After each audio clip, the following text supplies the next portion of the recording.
going to show you a video where the North Central senator has come out to say that Nigeria no longer has money to finance the fight against banditry.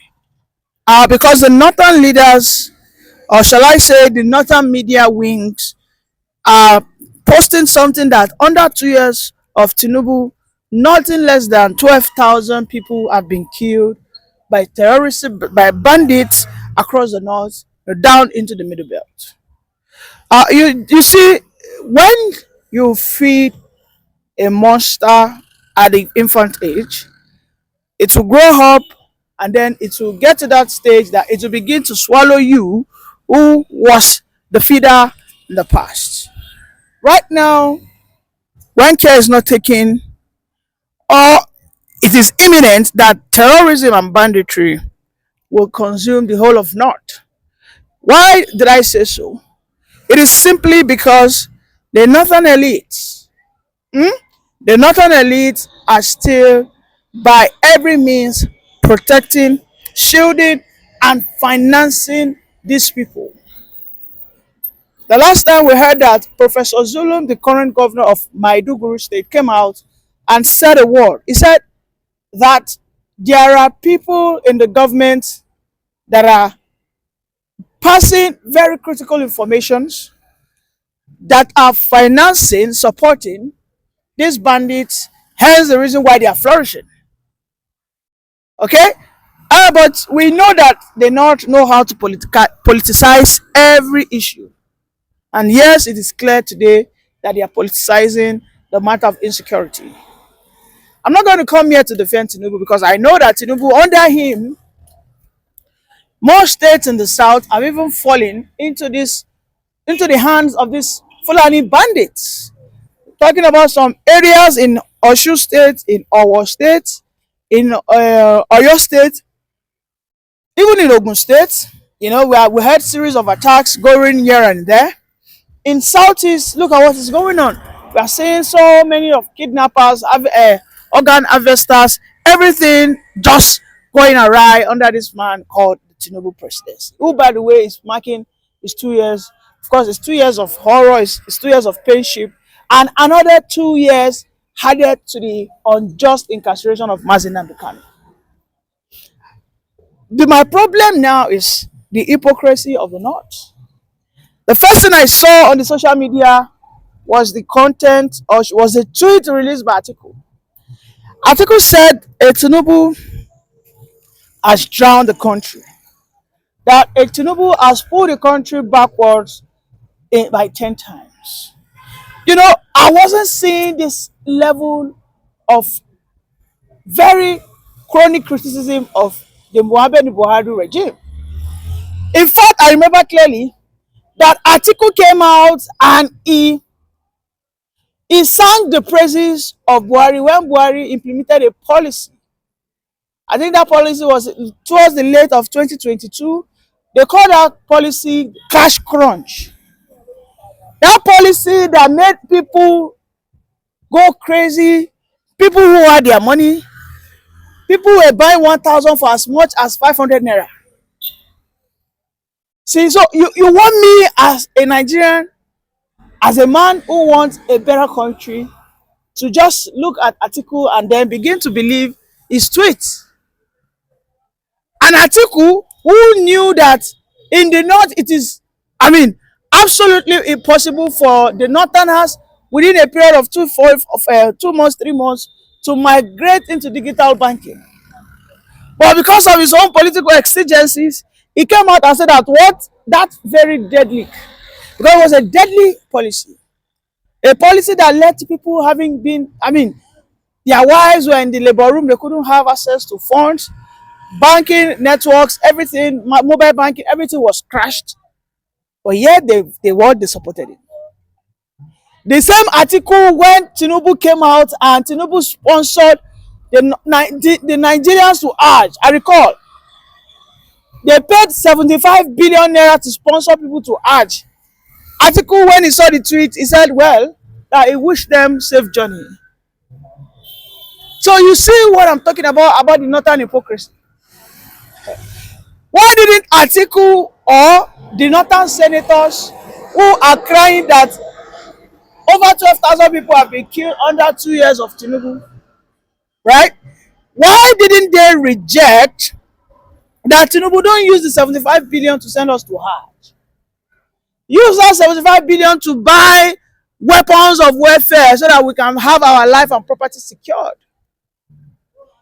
You see, the hypocrisy is what me will never keep short. I will continue to expose the hypocrisy of the North, expose that, well, yes, Tinubu is a bad man, but you cannot pick and choose. No, you have to, when you have your son there, you have to come out and call him out. Call out his ineptitude, his incompetency. You know, there's something that we used to, I have a pattern that I've noticed, that we in the South, we condemn whoever is on the seat of power. It doesn't matter if the person is a Southerner, is a Northerner, because in the last 2 years of Tinubu's administration, most of the criticism have been coming from the southern part of the country. Okay, in fact, I will tell you that the people that voted him in the North have condemned him less than the Yorubas who didn't vote him. This man, don't forget, is a Yoruba man. This man is from Lagos State, but most of the criticism that this man has faced in his entire 2 years as presidency has come from the Southwest. Okay, the man who led the protest calling in that Tinubu must go, they call it end bad governance, all manner of protests, was led by a Yoruba guy. Most of the issues that Tinubu has faced has been from what? From the Southwest. However, we have some in the Southeast. But now in the North, when their brother is there, you see them bringing out some sentiment like, yes, it's incompetent, but just allow him. Now they tell you now our own. You know, such assertions from these people, then you know that whatever evil they are getting under this administration of Tinubu, they deserve it in multiple folds. Because when Buhari was using money to send people to Hajj, Tinubu was rehabilitated bandits. The last time, is in February, we saw that the Nigerian government, since the days of Buhari, have rehabilitated, reintegrated nothing less than 300,000 Boko Harams, which are largely Fulani bandits. And a northern senator had to come out and tell us that in the last 2 years, Tinubu has been the worst, that 12,000 northerners have been paid. However, this same senator could not tell Tinubu that, Oga, we reject the 75 billion naira that you used to send us to Hajj. So they would rather have their selves or their family or whatever go to Medina rather than have their homes built. They rather take that millions and go and spend it to make another country a better place. They will take their billions of naira, convert it to dollars, take it to Saudi Arabia, enrich Saudi Arabia over their country. Oh, now they are crying wolves. Why is the Saudi Arabia not sending drones? Why is the Saudi Arabia not sending weapons, tanks, machine guns, AK-47, AK-49? I mean, when we talk about the best of the best customer in the world, one of the best country that they don't miss Hajj, Nigerian government does not joke with it. Across all the regions, you see Nigerian government using this religious pilgrimage. Of course, they use it to brainwash our people. Okay, I don't want to go into that. But you see, they use that thing to patronize the Nigerian people, where they use religion to brainwash them. You will see when you ask a northern senator that, what did you do for the people? He will tell you, I sent 1,000 people to Hajj. And he writes it in his portfolio that this is an achievement. Wahala. Hey, now these people are crying wolves that Tinubu, under your regime, 12,000 people. But when Tinubu said, if by next year, which I'm sure, if Tinubu wants to send more people, in fact, it's going to happen this year. When Tinubu wants to send more people to Hajj, if you allot 100 billion, these same senators and leaders who are crying that, oh my goodness, we have been killed, in multiple numbers, they will still support the agenda. So that northern senator who wants to try and be magnanimous, that northern senator Who wants to say that, oh, Nigeria does, oh, my Okogi Central Senator, please take a chill pill. You are the wrongest of the person to intervene. They not have said that they don't need water. They have told us that they don't need Western education. They not have told us that they don't need internet. They've told us that they don't need all this, what's it called, cyber truck, that they don't need rockets. That what they need is their faith, their religion, and their God. That everything afterwards is extra and they do not cherish it. That what they cherish the most is first and foremost their religion, their Quranic knowledge, and then every other thing is a minority. So let the government continue to spend money on the Islamic pilgrimage and any other form of pilgrimages. If the government today say they don't have money anymore to buy weapons of warfare, and the North are coming out to tell us that they are being killed, unabated, nobody's stopping them. Oga, una go choose one. You cannot choose two because you guys have just one head. You cannot tell us that you want to go to Hajj while we will also continue to use the Nigerians' meager resources to secure you guys, when you could have just said, let us postpone Hajj for the next 10 years until security restores before the federal government will reason anything Hajj. But I know they won't dare do that. Well, if recent comeback of Boko Haram has been investigated to the fact that some certain interest, some disgruntled element in the nation,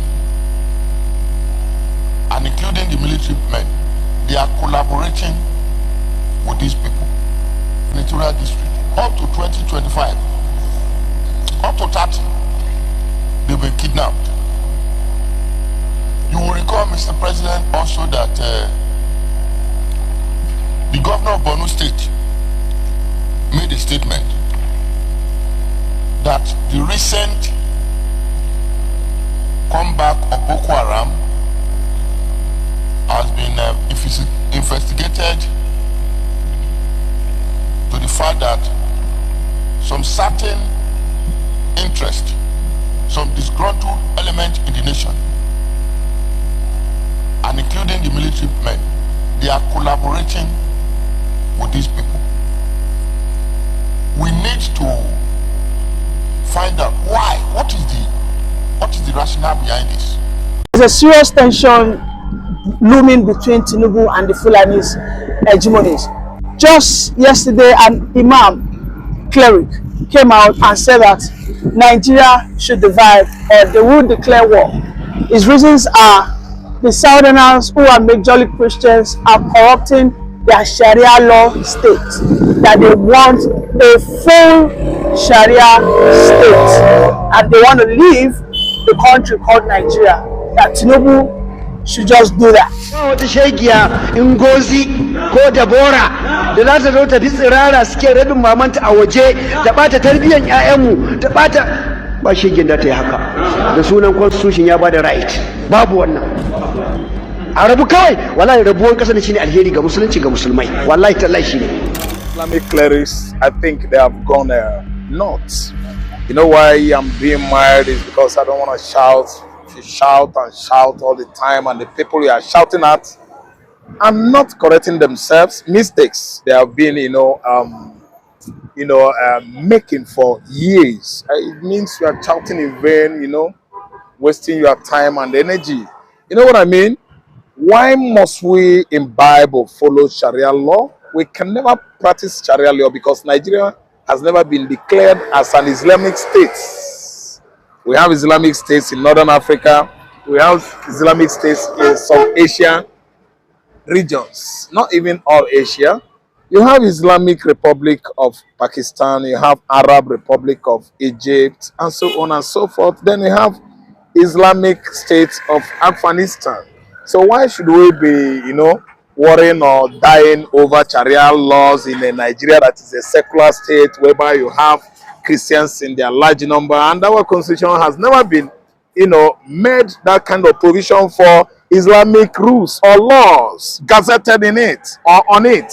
So what I'm trying to say is that you have these Fulani hegemonies and they are mad about Islam. They want to Islamize the whole country and the process is going on gradually, which is why you have a president that is a Muslim and a deputy or vice president that is a Muslim as well. Christians are just been asleep, leaving God, the creator of heaven and earth, God of Israel, to fight for them. That's why Nigerian state has gone up to that level to allow a president that is a Muslim, a vice president that is a Muslim, thereby sidelining their Christian counterparts. The government of the day turns their back on the Christians, or let's say Christianity, because of the mildness of the Nigerian Christians. Look at what those uneducated, archaic Islamic clerics are vomiting from their inside to actually indicate that they are going to war because Sharia law has not been at least allowed to circulate or encroach on Nigerian, political or religious platform. See, let me tell you, there's a level at which any man could go insane or mad before he is caught and chained with shackles, chain and handcuff. See, those clerics, I think this time around should be arrested and tried the normal law. The normal law, the normal judiciary system, the normal constitution review in Nigeria should at least be in place now or active to get all of them. I mean, those cleric courts. We are a secular state, we are a presidential state, we are a federal setup, we are not running an Islamic state of Nigeria here in this part of the world. It's a country that enjoys what? Polytheist, monotheist. Polytheist is a state whereby you have traditional worshippers, you have Christians, you have Muslims. Everybody is free to worship anything he likes. As for me and my family, I worship the Lord, the God of Israel. There are some families that worship traditional gods, I mean their ancestral gods. There are some that worship Allah and Muhammad. It is allowed in this part of the world. And nobody should just impose his own God on us, on anybody. I don't agree with those clerics. I think they have done naught and they should be brought to book. He even further went ahead and said that anywhere a northern Muslim is killed, any southern Christian life is not guaranteed, because it is according to their books for them to retaliate the death of any Muslim in the world. And secondly, just recently, the United States of America has declared a war on Muslim extremists. In the USA. Yeah, because they perpetrated various terrorist acts in New Orleans. I think there was a terrorism or terrorist attack in New Orleans whereby I think there was a blast and many United States citizens were injured or killed. Someone else at least drove a truck into a crowd, I think, in the USA. Yeah, it should be in the USA. And he was got caught, he was shot because he resisted by using gun to at least fight the security agents, and you can see how United States works. He was at least shot dead. See, let me tell you, it's not going to happen in Nigeria, because in Nigeria here, we don't kill Muslims in the south. We align with them, we cooperate with them. They worship the God they said is their God. We embrace our Almighty Father, the creator of heaven and earth, the God of Jacob, the God of Elijah and David, and we worship him. We allow our Muslim counterparts here to worship whosoever they want to worship. Then our brothers again that embrace paganism, they worship their gods. I don't know what I understand. We are not aggressive as Christians in southern Nigeria.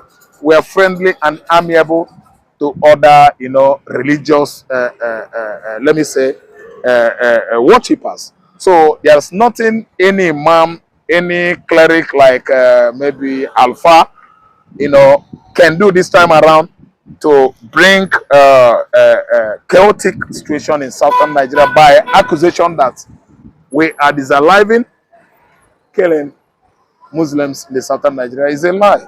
I could remember actually vividly what happened from 2015 to 2023. We had Deborah Samuel. Yeah, that is his name. We had this a Muslim anyway being lynched, killed by his Muslim brothers at the FCT. That is for them. Then Deborah Samuel was a girl, a Christian. My daughter could be my sister. She was lynched by extremists, Muslims in Sokoto State today. No justice has been done. You see, Christians being disallowed, demised, and killed on daily basis in the northern Nigeria, Abuja, Sokoto, Kaduna, Kano. They were being killed in the past in their large numbers, and presently, as I'm talking to you, they are disallowing them, killing them, eliminating them gradually by the Muslim Islamic extremists in the north, and nobody is saying anything about it. This time around, an insinuation, a forecast. Let me just use the word forecast. Is it? Because they are suggesting. They are suggesting. They are suggesting no Muslim has been killed so far, but they are allaying fears that Muslim might be killed. No substantiated evidence so far has been, at least, evolved that warranted that kind of accusation. They are just suggesting. I don't know what I understand. Could be, will be, may be. But our own, from our Christianity, part, we actually had many of us that were killed in the past during Buhari regime in their large number. The vice president, Pastor Yemi Ochibanjo, could not do anything. The so-called Muhammad Buhari could not do anything. The so-called